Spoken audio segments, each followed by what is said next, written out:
में आया कि यार ये झोला छाप, लेकिन ये मैं आपको मुबारकबाद देता हूँ कि आपने एक नेगेटिव शब्द को पॉजिटिव बना दिया और ये बहुत अच्छा है। इसको आप इसी तरह से करते रहिए। मुझे लगता है कि झोला छाप पत्रकारिता को आप जो है वो परिभाषित आपने कर दिया है कि वाकई पत्रकारिता झोला छाप ही होती है अगर सही पत्रकारिता आपको करना है। तो बहुत बहुत मुबारकबाद आपको इस लोगों के लिए। आप आगे अच्छा करते रहें, ये शुभकामनाएं। नमस्कार, मैं दीपक, झोला छाप पत्रिका पर मैंने दर्शकों का बस्ता झोला छाप की टीम आज एमसीयू माखनलाल विश्वविद्यालय पत्रकारिता विश्वविद्यालय पहुंची है और यहाँ पे हमने देखा कि यहाँ पे अब एक ट्रेनिंग प्रोग्राम चल रहा था जिसमें कि दिल्ली के वरिष्ठ पत्रकार यहाँ पे आए, यहाँ पे जो कि छात्र छात्रा को ट्रेनिंग दी। तो उसी संबंध में हम उनसे मुलाकात हुई है, तो हमने उनसे बात की। तो बाकी के आज का विषय रहेगा पत्रकारिता क्षेत्र में हम बात करेंगे। नमस्कार सर, हमारे चैनल में आपका स्वागत है। नमस्कार। अच्छा, पत्रकार क्षेत्र की अपन बात किया जाए तो जैसे कि आपका जो पहले स्टेप थी कहाँ से शुरू हुई थी पत्रकार क्षेत्र की? यार वो तो सबका अलग अलग होता, मुझे तो मालूम ही नहीं था कि पत्रकार बनना भी है। हम तो नौकरी ढूंढने आए थे दिल्ली। किसी एक भले आदमी ने मुझे कह दिया कि तुम पत्रकार बनो, तुम बोलते बोलते ठीक हो, भाषा ठीक है, बोल लेते हो, तो तुम पत्रकार बनो। उनकी बात आई गई होगी, मैं उनकी बात को सुना समझा, लेकिन जाहिर है कि मेरी जरूरत नौकरी थी। मैं पत्रकार का इंस्टीट्यूट तलाशूं, ये करूं, ये सब मेरे पास टाइम नहीं था। तो मैंने नौकरी पे फोकस किया। 1.5-2 साल एडवर्टाइजिंग में इधर उधर काम किया। फिर मैं बॉम्बे चला गया। बॉम्बे में मुझे लकीली डिस्कवरी में काम मिल गया और डिस्कवरी में 4-6 महीना उन्होंने मेरा काम देखा, अच्छा देखा, तो उन्होंने मुझे सुपरवाइजर बना दिया। फिर मैं सुपरविजन का काम किया साल भर लगभग। फिर नेशनल ज्योग्राफिक आ गया, वहाँ भी 3 साल लगभग मैंने काम किया। 1-1.5 साल सुपरविजन में किया, बाकी ट्रांसलेशन किया। तो कुल मिला के 6-7 साल का मेरा ये तजुर्बा हो गया हिंदी से अंग्रेजी से हिंदी ट्रांसलेशन का। उसमें मैं जिसको कहते हैं निपुण हो जाना, वो निपुण हो गया, तभी सुपरवाइजर बनाया गया। तो मेरे ये बेसिक्स तैयार हो रहे थे जर्नलिज्म के, जो मुझे अब समझ में आता है। और फिर मुझे अमिताभ जी की वो बात याद हुई कि यार अमिताभ भाई ने तो कहा था कि पत्रकारिता करो। फिर मैं ढूंढने में लग गया पत्रकार कैसे बनूं। 2001 का टाइम आ गया था, सो करते करते 2002 आने वाला था। मुझे किसी ने रेफर कर दिया कि सहारा चले जाओ, सहारा में जो है भर्ती प्रक्रिया चालू होने वाली है। फिर मैं दिल्ली आ गया और दिल्ली में ही था, मेरी बेटी हुई थी।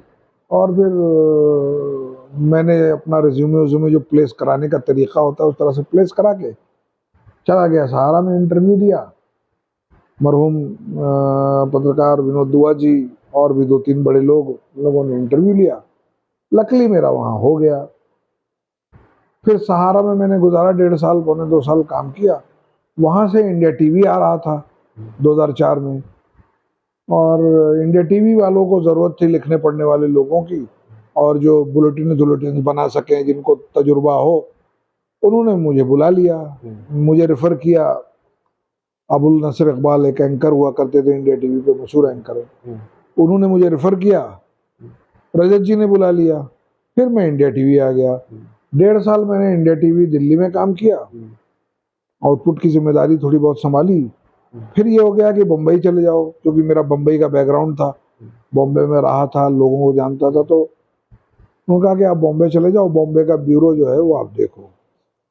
तो ये चीज़ें अपने आप घटित होती चली गई मेरे साथ।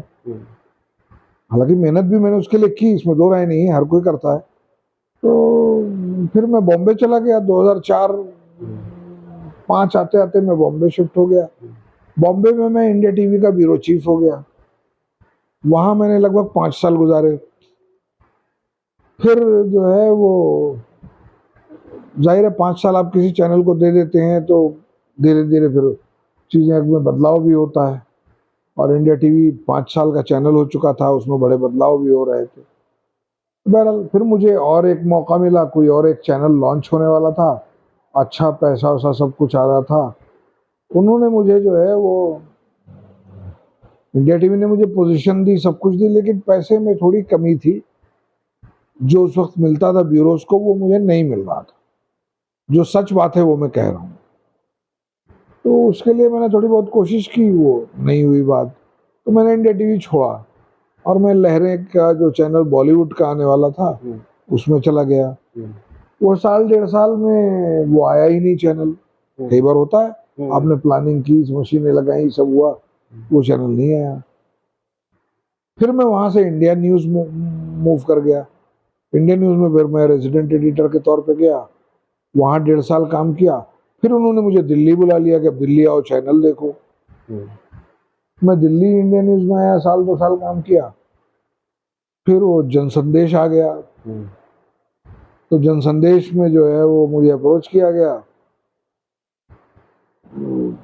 पॉलिटिकल बैकग्राउंड था जनसंदेश के मालिकान का, लेकिन वो पॉलिटिक्स वालों को इसमें इन्वॉल्व नहीं करना चाहते थे, पत्रकार से ही चलाना चाहते थे। उस हिसाब से उनसे बातचीत हुई, मामला बैठ गया, मैं जनसंदेश चला गया। जनसंदेश 5 साल मैंने फ्री होल्ड चलाया, अपने बेसिस पे, कोई इंटरफेरेंस किसी का नहीं। इस तरह से मैं टेलीविजन पत्रकारिता में आ गया। अभिज्ञान प्रकाश जी भोपाल आए थे, उनका मैंने इंटरव्यू किया था। उन्होंने मुझसे कहा था कि पत्रकारिता और राजनीतिक एक सिक्के के 2 पहलू हैं। आप इस पे क्या कहते हैं? काफी हद तक उनका कहना सही है। हालांकि बहुत सारी विधाएं हैं पत्रकारिता की। स्पोर्ट्स जर्नलिज्म है, इंटरटेनमेंट जर्नलिज्म है, उसमें तो राजनीति नहीं आती, लेकिन पॉलिटिकल जर्नलिज्म में राजनीति आनी। तो राजनीति जो उन्होंने कहा है सिक्के के 2 पहलू हैं, पॉलिटिकल जर्नलिज्म में तो बिल्कुल सही कहा, इसमें 2 राय नहीं। जैसे कि मीडिया का आज अपना कहा जाता है कि तो विश्वास हो रही है, फिर इसका विरोध हो रहा है मीडिया का, इस पे क्या कहेंगे? विरोध हो रहा है तो ये तो पॉलिटिकल है मामला, ये कंप्लीटली राजनीतिक है, क्योंकि कोई ऐसे ही किसी का विरोध नहीं करता। अब वो है कि राजनीतिक पार्टियों के कार्यकर्ताओं का दायरा बढ़ गया है, वो लोगों में गिने जाने लगे हैं, वो बात अलग है। तो विरोध हो रहा है, बहुत बड़ी बात नहीं है। दूसरा आपका क्या सवाल था कि वो विश्वास खो रहा है। ये बेसिकली भीड़ बढ़ गई है पत्रकारिता में। तो जब भीड़ बढ़ती है तो वो एक पीरियड होता है, उसमें सेटल डाउन होने में थोड़ा वक्त लगता है। अभी हर कोई यूट्यूबर हो गया है, हर किसी ने अपना चैनल खोल लिया है, तो हर कोई चिल्लाता हुआ चला जा रहा है, ये माहौल चल रहा है। ये अपने आप सबसाइड होगा, कुछ वक्त लगेगा, धीरे धीरे सबसाइड हो जाएगा।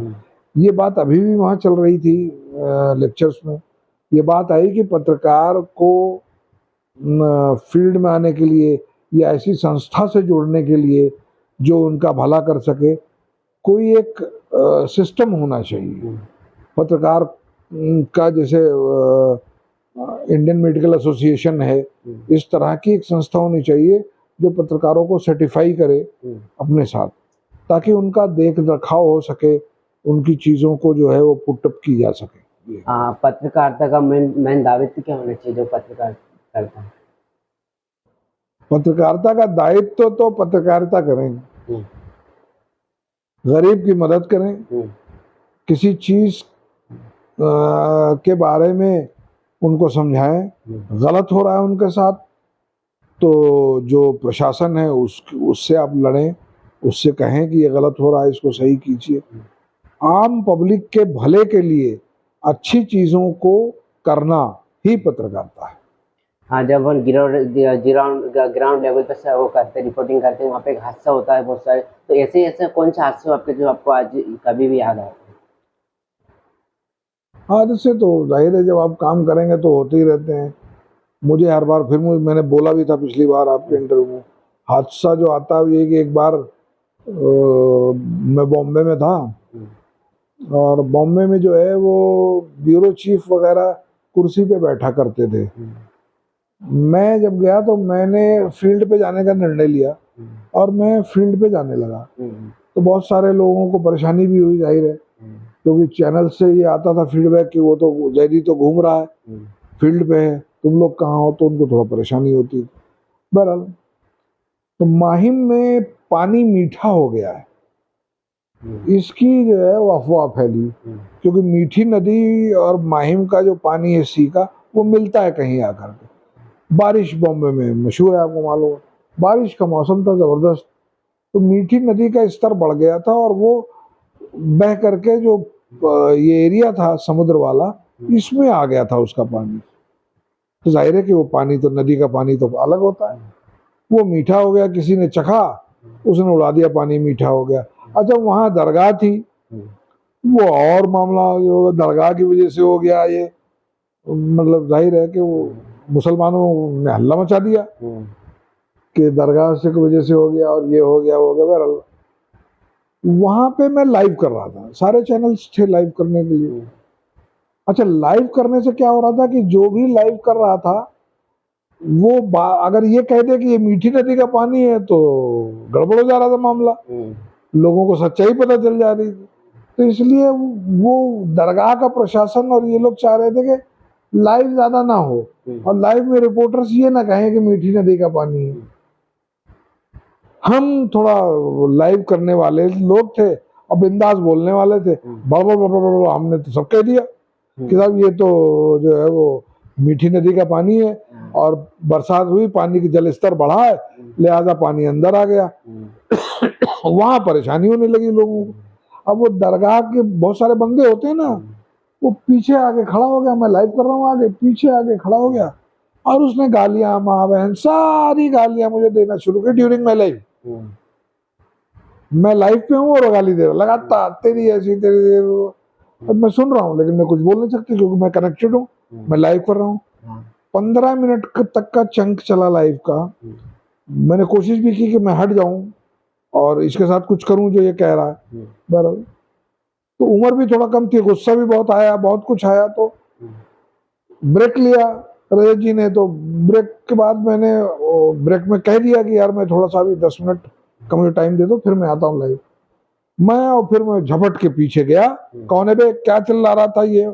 तो उनको और लगा कि ये तो पत्रकार है, ये ऐसे कैसी बात कर रहा है। अच्छा, तू मुसलमान तो मैं भी मुसलमान, मसला ये था। तो मुझे अलग होने का कोई डर नहीं था कि मुझे जो है वो कुछ ये कहेंगे और ये कहेंगे। तो जाहिर है कि ये बातचीत होती गई। तो मैंने जो है वो उसको पकड़ा, हाथ में कुछ था नहीं तो मारता उड़ता भी शायद मैं, क्योंकि उसने पूरा लाइव मेरा खराब कर दिया था, बहुत गालियां बकरा था ये सब। तो ये सब चलता रहा। तो ये ऐसे इंसिडेंट होते हैं कई बार आपके साथ। तो ये एक किस्सा है जो मैं बताता हूँ, बताना चाहूँगा। तो सर, मीडिया मतलब किसी कवरेज करने के लिए परमिशन लेनी पड़ती है क्या, इस पे क्या है? अब ये सब्जेक्टिव है आपका क्वेश्चन जो है। एक्सीडेंट हो गया तो किसकी परमिशन लेंगे आप? तो लेकिन जाहिर है कि आप हॉस्पिटल जा रहे हैं तो आपको परमिशन लेनी पड़ेगी। आप किसी दूसरी जगह जा रहे हैं, वहां परमिशन लेनी पड़ेगी और लेकर के ही जाना चाहिए। अगर आप नॉर्मल शूट पे जा रहे हैं तो परमिशन लेके ही जाना चाहिए, कम उसमें नहीं जाना चाहिए, ये है।